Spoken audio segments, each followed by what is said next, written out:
नमस्कार, मैं हूं संजय शर्मा। आप देख रहे हैं 4PM महाराष्ट्र। क्या स्थिति हो गई या राजनीति की। मेरे और आपके बच्चे मौत के मुहाने पर खड़े हैं। उनकी ज़िंदगी का कोई भरोसा नहीं है। कब क्या हो जाए कोई कह नहीं सकता।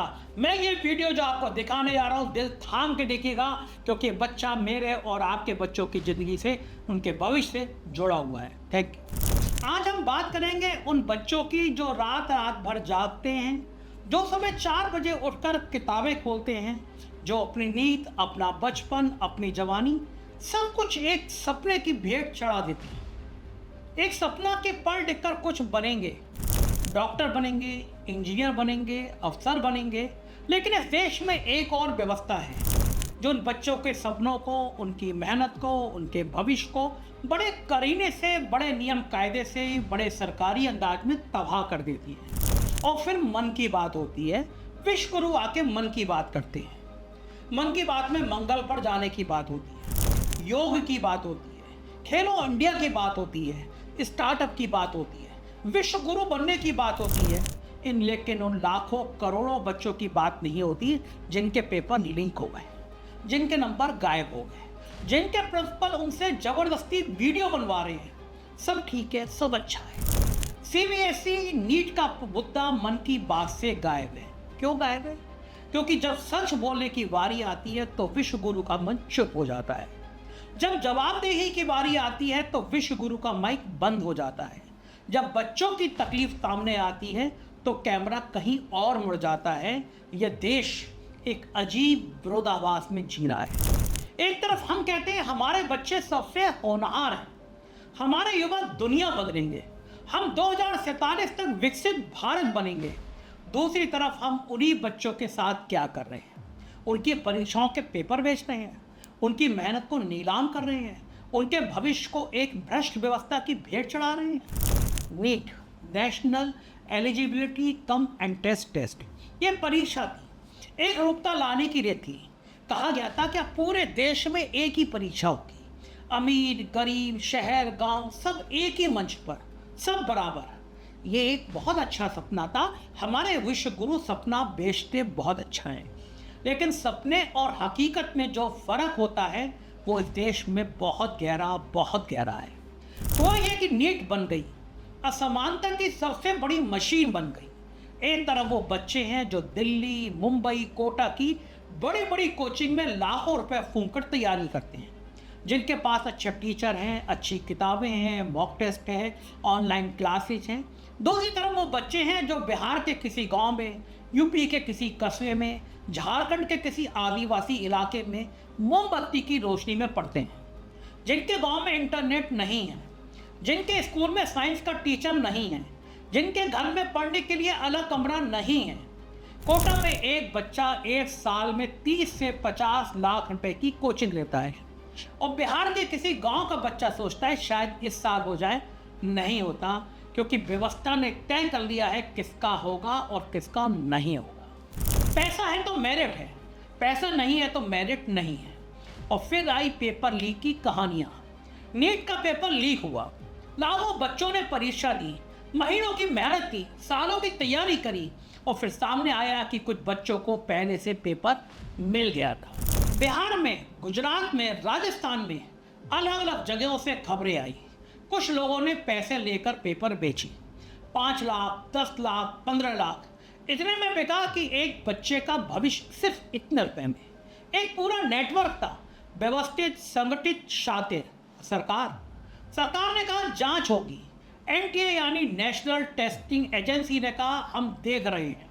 CBI को सौंपा गया, सुप्रीम कोर्ट ने नोटिस लिया, और फिर जांच होती है, समिति बनती है, रिपोर्ट आती है, रिपोर्ट दब जाती है, फिर नई जांच होती है, नई समिति बनती है, कुछ छोटे मोटे लोग पकड़े जाते हैं, असली मास्टरमाइंड कहीं आराम से बैठे रहते हैं। बच्चे इंतजार करते रहते हैं, उनका 1 साल बर्बाद, 2 साल बर्बाद, कुछ बच्चों की पूरी जिंदगी बर्बाद।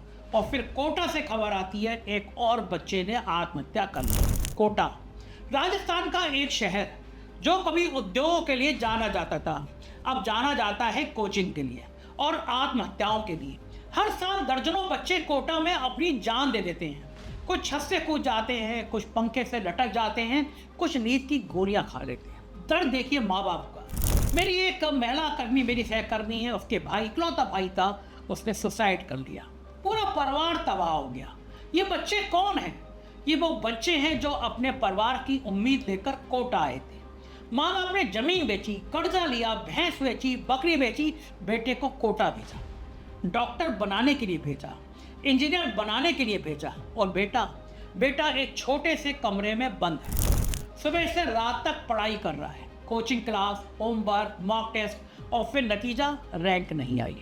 दोबारा कोशिश करो, 1 साल और, माँ बाप का कर्जा और बढ़ा, उम्मीद और टूटी, और फिर एक दिन बच्चे ने तय किया अब नहीं, अब जिंदगी ही नहीं, खत्म कर लूंगा अपने आप को। यह कोटा की कहानी नहीं, यह उस पूरी व्यवस्था की कहानी है जो बच्चों को इंसान नहीं, एक परीक्षा की मशीन समझती है, जो बच्चों से कहती है तुम्हारी कीमत तुम्हारी रैंक है, तुम्हारी अहमियत तुम्हारे नंबर है, नंबर नहीं आए तो तुम किसी काम के नहीं।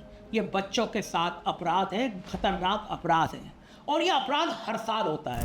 हर साल दर्जनों बच्चे मरते हैं, हर साल खबरें आती हैं, हर साल सरकार कहती है हम कुछ करेंगे, हॉस्टल में पंखे हटाए जाते हैं, काउंसलर रखे जाते हैं, हेल्पलाइन नंबर जारी किए जाते हैं, और अगले साल फिर आत्महत्याओं का दौर शुरू हो जाता है। क्योंकि समस्या पंखे में नहीं है, समस्या उस व्यवस्था में है जो बच्चों को तोड़ती है, जो पंखे से लटकने पर मजबूर करती है। अब बात करते हैं सीबीएसई की, central board of secondary education.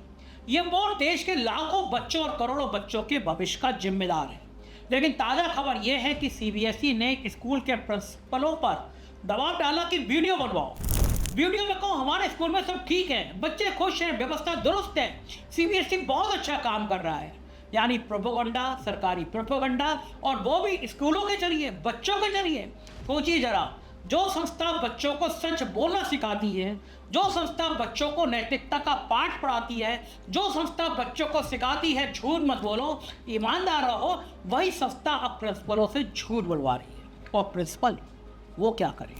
नौकरी बचानी है, तबादले का डर है, सो-कॉल्ड नोटिस का डर है, तो वो कैमरे के सामने खड़े होते हैं, वो मुस्कुराते हैं, कहते सब अच्छा है, और पीछे बच्चे हैं जिनके पेपर लीक हुए, जिनके नंबर गलत आए, जिनकी परीक्षा रद्द हुई, जिन्हें दोबारा परीक्षा देनी पड़ी बिना किसी गलती के, जिन्होंने महीनों तैयारी की और फिर से करनी पड़ी, जिनके माँ बाप ने दोबारा फीस भरी, दोबारा छुट्टी ली, दोबारा बच्चे को परीक्षा केंद्र तक पहुँचाया।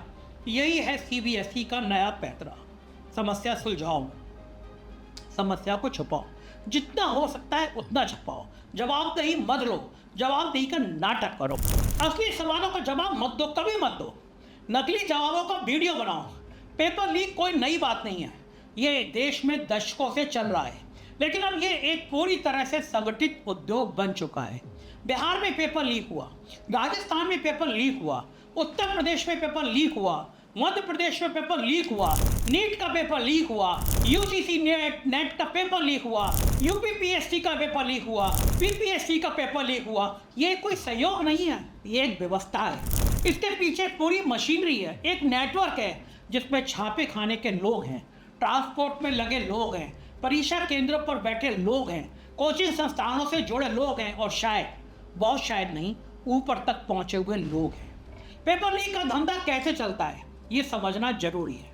परीक्षा तय होती है, लाखों बच्चे फॉर्म भरते हैं, सरकारी मशीनरी पेपर छापती है, पेपर को सीलबंद लिफाफों में भेजा जाता है, और इसी सफ़र में छापे खाने से लेकर परीक्षा केंद्रों तक कहीं ना कहीं सील टूट जाती है, पेपर निकल जाता है, व्हाट्सएप पर आ जाता है, टेलीग्राम पर आ जाता है। जिनके पास पैसा है वो पेपर खरीद लेते हैं, 5 लाख 10 लाख कीमत लगती है, लेकिन अगर डॉक्टर बनना है तो 5 लाख सस्ता लगता है।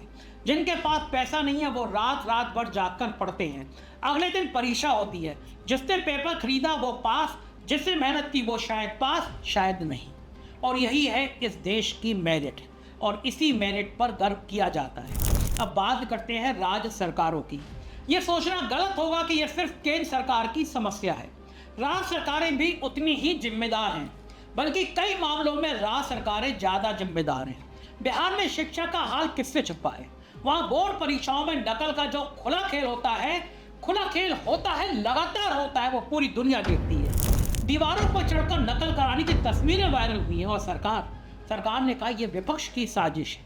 गजब बात है, सरकार आपकी साजिश विपक्ष कर रहा है। आप कहाँ हैं? आप होश में नहीं हैं, आप बेहोश हैं, आपको पता ही नहीं। उत्तर प्रदेश में हर साल किसी ना किसी भर्ती परीक्षा का पेपर लीक होता है।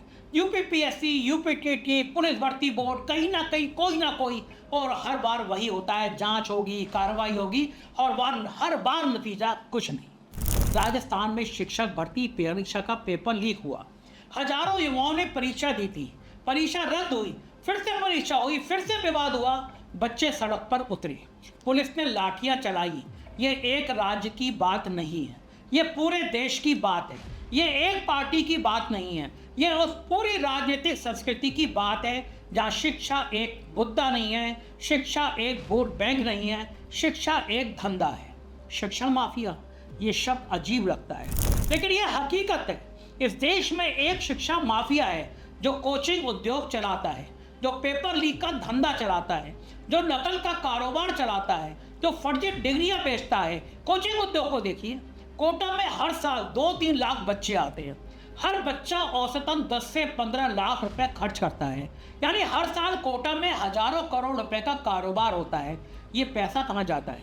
कोचिंग संस्थानों के मालिक के पास, जिनमें से कई अब राजनेता हैं या राजनेताओं के करीबी हैं। और यही कारण है कि इस व्यवस्था को बदलने की कोई कोशिश नहीं होती, क्योंकि इस व्यवस्था से जिनका फायदा है वो ही व्यवस्था चलाते हैं। अब बात करते हैं छात्र आंदोलनों की, क्योंकि बच्चे चुप नहीं हैं, बच्चे लड़ रहे हैं। नीट पेपर लीक के बाद छात्र सड़कों पर उतरे। दिल्ली में, पटना में, जयपुर में, कोलकाता में हजारों लाखों छात्रों ने प्रदर्शन किया। उन्होंने मांग की, परीक्षा रद्द करो, दोबारा परीक्षा लो, एनटीए को भंग करो, जो दोषी है उन्हें सजा दो। और सरकार का जवाब, पहले इनकार, फिर जांच का वादा, फिर एनटीए के अध्यक्ष को हटाया, फिर एक समिति बनाई, पूर्व आईएसओ चीफ की अध्यक्षता में रिपोर्ट आई, कुछ सिफारिशें हुई, कुछ बदलाव हुए, लेकिन क्या बच्चों को न्याय मिला? जिन बच्चों का एक साल बर्बाद हुआ उनका साल वापस नहीं आया। जिन्होंने पेपर खरीद कर मेडिकल कॉलेज में दाखिला लिया वो अभी भी वहां पढ़ रहे हैं। बिहार में बीपीएससी परीक्षा विवाद के बाद भी छात्र सड़क पर उतरे। पटना के गांधी मैदान में हजारों छात्र जमा हुए, पुलिस ने लाठियां चलाई, पानी की बौछारें मारी गईं और कुछ छात्रों को गिरफ्तार किया गया। ये वही छात्र थे जो परीक्षा में बैठने का हक मांग रहे थे, जो पारदर्शिता मांग रहे थे, जो ये मांग रहे थे कि उनकी मेहनत का सम्मान हो, और उन्हें मिली लाठी और सिर्फ लाठी। ये इस देश में छात्र आंदोलन का हश्र है। जब छात्र आवाज उठाते हैं तो उन्हें देशद्रोही कहा जाता है, पाकिस्तानी कहा जाता है, उन्हें विपक्ष का एजेंट कहा जाता है। कांग्रेस पार्टी के नौजवानों को यही कहा गया, उन्हें शरारती तंत्र कहा गया, उनके ऊपर मुकदमे दर्ज किए जाते हैं। लेकिन जो लोग पेपर लीक करते हैं उन पर कितने मुकदमे दर्ज होते हैं? जो लोग बच्चों का भविष्य बेचते हैं उनमें से कितने जेल गए? जो लोग इस पूरे नेटवर्क को चलाते हैं उनमें से कितनों को सजा मिली? जवाब है बहुत कम, नाम मात्र लोगों को। अब बात करते हैं उस ध्यान भटकाने की कला की। जब नीट का पेपर लीक होता है तो प्राइम डिबेट टीवी पर बहस होती है आम के निर्यात पर, आप बात होती है हिंदू मुसलमान के बवाल पर, बात होती है बकरा काटने पर। जापान ने भारतीय आम पर रोक लगाई, ये खबर है, लेकिन ये खबर उतनी बड़ी नहीं है जितनी बनाई जाती है। क्यों बनाई जाती है? क्योंकि जब आप आम की बात करते हैं तो बच्चों की बात नहीं होती, जब आप हिंदू मुसलमान की बात करते हैं तो बच्चों की बात नहीं होती। जब सीबीएसई के प्रश्न पर झूठे वीडियो बनाते हैं तो खबर चलती है किस नेता ने क्या पहना, किस मंदिर में क्या हुआ, किस देश के साथ हमारे रिश्ते कैसे हैं। जब बच्चे कोटा में मर रहे होते हैं तो सोशल मीडिया पर ट्रेंड होता है कोई और मुद्दा, कोई और विवाद। ये ध्यान भटकाने की कला है, ये सरकार ने बहुत माहिर होकर, बहुत हुनरमंद होकर सीखी है। और सिर्फ इस सरकार ने नहीं, पिछली सरकारों ने भी ऐसे ही किया है। ये एक राजनीतिक परंपरा है, जब असली मुद्दा सामने आए तो नकली मुद्दा खड़ा करो, जब बच्चों के सवाल उठे तो राष्ट्रवाद की बातें करो, जब शिक्षा की बात हो तो धर्म की बात करो। और मीडिया, गोदी मीडिया, वो इस खेल में बराबर का भागीदार है, ज़्यादा गुनाहगार है। जिन चैनलों पर बच्चों के मुद्दे उठने चाहिए वहाँ दूसरी बातें होती हैं, हिंदू मुसलमान के फसाद की बातें होती हैं। जिन अखबारों में शिक्षा व्यवस्था की धज्जियाँ उड़ाई जानी चाहिए वहाँ सरकारी विज्ञापन छपते हैं, विश्व गुरु के विज्ञापन छपते हैं। यही वजह है कि बड़े बड़े लोगों को मुख्यधारा की मीडिया छोड़नी पड़ी। यही वजह है कि जो पत्रकार सच बोलते हैं उन्हें धमकियां मिलती हैं, उन पर मुकदमे होते हैं, उनके यूट्यूब चैनलों पर दबाव डाला जाता है। जैसे 4PM पर डाला गया, तमाम एजेंसियों ने मेरी जांच करी, मेरा चैनल 2 बार बंद किया गया, एक बार हाई कोर्ट और एक बार सुप्रीम कोर्ट में जाके मुझे खुलवाना पड़ा। लेकिन जनता जाग रही है। इसलिए यूट्यूब पर स्वतंत्र पत्रकारिता को इतने करोड़ लोग देखते हैं। 3 साल तक लगातार 4PM नंबर 1 पर इसलिए रहा क्योंकि मैं ऐसे मुद्दे उठाता हूं जो उठाने चाहिए। इसलिए मुख्य धारा मीडिया की विश्वसनीयता गिरती जा रही है। जनता समझती है कि जब कोई बड़े चैनल किसी मुद्दे को नहीं उठाते तो वो मुद्दा जरूर उठाने लायक है। तो सवाल यह है आगे क्या होना चाहिए। पहली बात, पेपर लीक के लिए कड़ा केंद्रीय कानून बनना चाहिए। जो पेपर लीक करे उसे 10 साल की जेल, कोई जमानत नहीं, कोई माफी नहीं, और जो राजनेता या अधिकारी इसमें शामिल हो उसे भी उतनी सजा। दूसरी बात, MTU को पूरी तरह पारदर्शी बनाना होगा। परीक्षा की पूरी प्रक्रिया पेपर बनाने से लेकर नतीजे आने तक हर कदम पर निगरानी होना चाहिए, स्वतंत्र ऑडिट होना चाहिए। तीसरी बात, नीट की व्यवस्था पर गंभीरता से पुनर्विचार करना होगा। जो व्यवस्था गरीब बच्चों को पहले दिन से ही बाहर कर देती है वो व्यवस्था न्याय संगत नहीं है। या तो कोचिंग के बिना भी बच्चे बराबरी से तैयारी कर सके, या फिर ऐसा ढांचा बनाइए, या फिर इस व्यवस्था को बदलिए। और चौथी बात, कोटा और दूसरे कोचिंग शहरों में बच्चों की मानसिक सेहत के लिए गंभीर कदम उठाने पड़ेंगे। हेल्पलाइन नंबर काफ़ी नहीं है। उन बच्चों को इंसान की प्यार की जरूरत है, किसी ऐसे इंसान की जो सुने, समझे और बताए। तुम्हारी कीमत तुम्हारे रैंक से नहीं नापी जाती, नहीं मापी जाती। और पांचवी बात, सबसे जरूरी बात, ये सोचना होगा कि हम किस तरह की शिक्षा चाहते हैं। क्या हम चाहते हैं कि बच्चे से परीक्षा पास करने वाली मशीन बने, या हम चाहते हैं कि बच्चे सोचें, समझें, सवाल पूछें, आगे बढ़ें। अगर हम सच में विकसित भारत बनना चाहते हैं, सच में अपने देश को आगे ले जाना चाहते हैं, तो पहले बच्चों को इंसान बनने दीजिए। पहले उनकी मेहनत का सम्मान कीजिए। पहले उनके सपनों को सुरक्षित कीजिए। कि देश अपने बच्चों के साथ जो कर रहा है वो माफ़ी करने लायक नहीं है, एकदम नहीं है, एकदम नहीं है। जो बच्चे रात रात भर जागते हैं, जो बच्चे सालों तक मेहनत करते हैं, जो बच्चे अपना सब कुछ दांव पर लगाते हैं, उन बच्चों के साथ ये धोखा बंद होना चाहिए। और जब तक ये धोखा बंद नहीं होता, हम बोलते रहेंगे, लिखते रहेंगे, सवाल पूछते रहेंगे, क्योंकि ये मेरे और आपके बच्चों का सवाल है। और बच्चों के सवाल पर कभी नहीं दबना चाहिए, ना लाठी से, ना कानून से, ना चुप्पी से। ये सवाल हम तब तक उठाते रहेंगे जब तक जवाब नहीं मिलता। आप बताइए कि मैं सही बोल रहा था या गलत। बहुत बहुत शुक्रिया, थैंक यू।